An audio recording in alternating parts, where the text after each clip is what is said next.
and welcome back to our channel. Ayaw mo kalimot o pag-subscribe o pag-click sa notification bell below para sa new updates sa atong YouTube channel na Radyo Drama Bisaya. And daghang salamat sa inyong pagpadayong pagsuporta o pagpaminaw sa atong Radyo Drama Bisaya. Just chill and relax and enjoy the show. Hinuwaman nga pangandoy. O kung babae ka ni, Mona Lisa ang atong inana. Basta ikay mo ang mahal. Di ko mo palipan.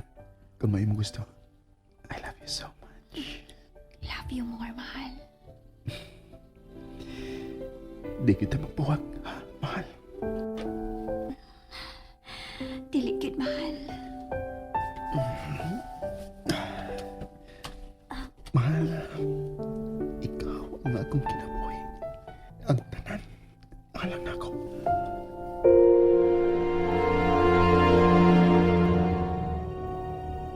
Dili mahimong magpabilin ko ning pait na kong kahimtang. Wa na kumanad niini. Kung magkagawas lang ko din nakasiguro ko. Kadaghan naman katabang na kong mga negosyante aron makabangon ko parik. Kinahanglang mabawi ko ang akong napundar ng mga negosyo. Kinahanglang may makuha kong pulis nga mukiat na yun ang mga mata. Kung makakitagdag ang kwarta.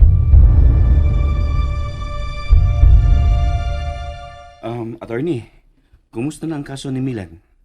Ako siyang ipani, ron ipausab og sukod ang asyenda.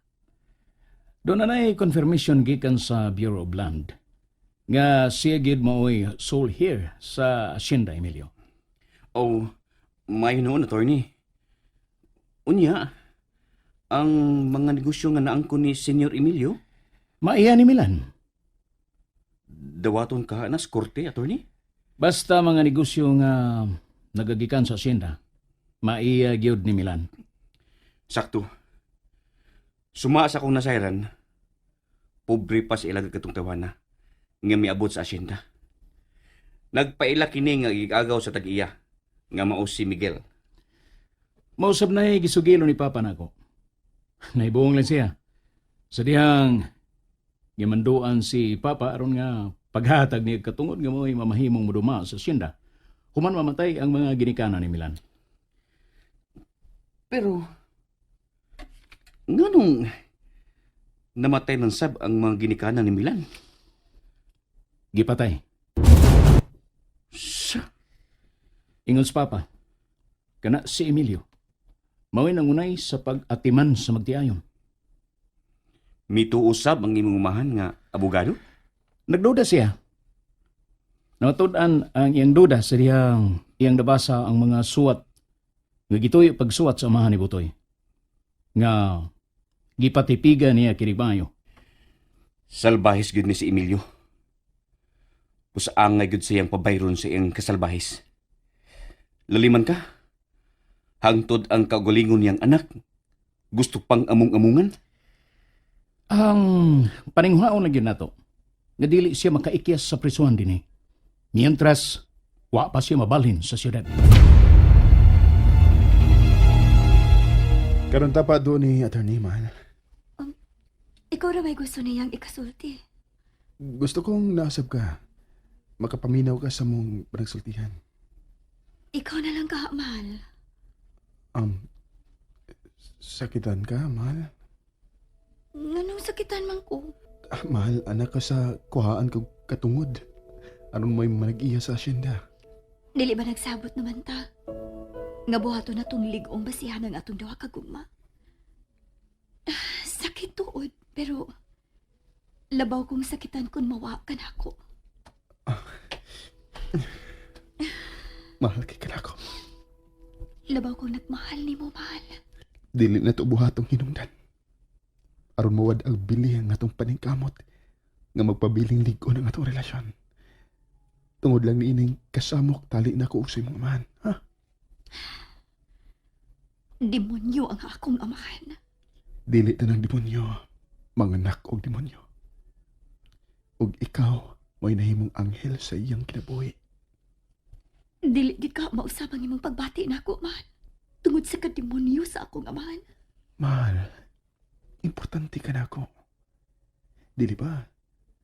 Kanunay ko ikaw gihangyo nga di ko namupihan. Mahal ko, mahal nga. Mawa ka sa akong mga mata. Mahal. Dili importante na ko ang material nga butang. Mo'y binililo na ko nga itong kalipay. Ang pinitik sa itong kasing-kasing. Sige, mahal. Mauban ko nimo. Salamat kayo sa mong pagsabot, mahal. Ang tinuod. Guilty pa ya jud ko. Mahal, ang imurang amahan mo'y nagmaniubra ng tanan. Wa kay labot. Basta ayaw ko ibalik sa bay asyenda, ha? Dili, mahal. Mahigi kasabot na ko aron ipausab ang among payag. Kanang komportable ka na unyang mupuyo dito. Nagmahay ko. Nganong nahimo pa kong anak sa usa ka demonyo.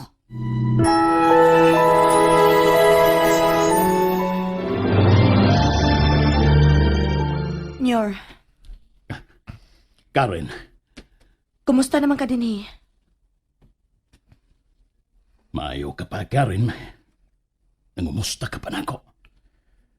Pero to ay akong anak. Nagiguban hinuon sa kong kontra. Maunay pagaig nun, Nyor. Ngaway nawa sa imong anak. Kang Senyorita Hazel. Dili sila magmalipayon. Gubton ko ang ilang mga kinabuhi. Kay nga no, makabuhi pa ka di rin, Nyor. Daghan ko kwarta. Usa nga nung dili man ko magabuhi. Ha! Gamiton ko ang akong kwarta aron itabon sa mga matas migukod nako. Ingon nila, Nyor. May court order naman kuno para nimo. Nag-order nga ipasira ang tanan nimong mga negosyo. Og dili mo na kuno makubra ang tanan nimong kwarta sa bangko. Kana mo ipagtuo sa mga taong bugo. Doon na pa kay kwarta, Nyor. Wa ko ihurot og deposito ang akong kwarta. Pero, niamang ka din, Nyor. Wa ka gyapon mahimo. Daghan paghihapong mga pulis nga daling mo gilaw ang mga mata kung sa aran mo daghang kwarta.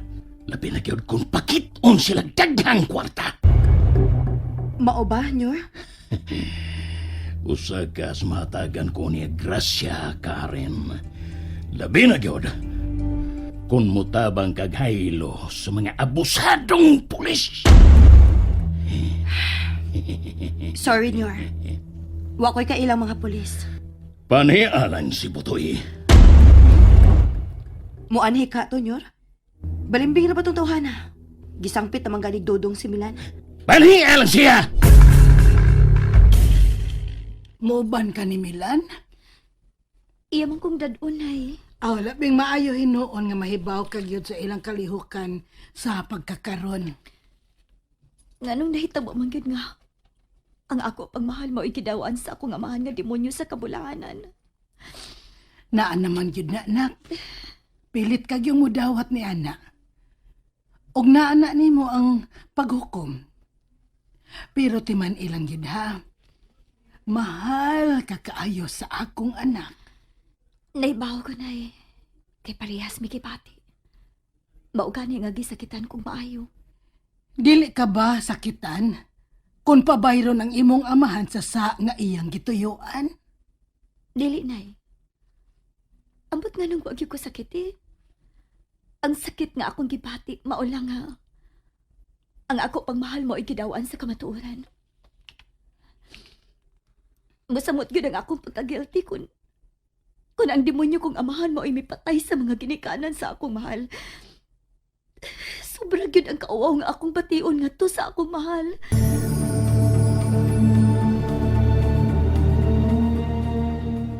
Hoy, Noy Botoy. Gipagita ka ni Senyor Emilio ay. Unsa? Patuon ko no ka. Di ko'y. Hala ka do. Bantay gid kaniya do. Nga mahadlok man ko nga. Ito naman siya suwas bilangguan. Mahimo siyang mugawas, Botoy. Unsa? Daghan pa kuno siya kwarta nga isuhol sa mga pulis. Nga motabang aron makaiskapo pa siya. Unsa? Mao na gisulti ni Senyor Emilio nako. Naa pa siya daghang kwarta nga ibayad sa mga pulis nga motabang niya. Matuo pa ba di ka niya di? Ang-ang. Daghan gud siya kwarta. May gradual magagag pagka-maestra ka rin. Wala ka makasabot sa giingon sa abogado nga may court order na para ni Senyor Emilio. Ipasira na ang tanan niya mga negosyo. Wala sa pilabti ang iyang mga account sa bangko. Wa man ko na niya ihurot og deposit sa bangko ang iyang kwarta. Believe ba yun nimo sa imong amo ka rin eh? Bantay gyud kanoy butoy. Nahibaw na ra ba si Senyor Emilio? Nga nibalimbing ka ngadto ni Milan. Dudong pa kaniya? Sa dilag inyong kung nagbalimbing ka rin. Basta nagbarog na Diyos ka matuoran. Unya, pantuon man ka. Eh di lagi ko. Bahala ka. O sige. Paghuwat na lang unya sa imong kamatayon.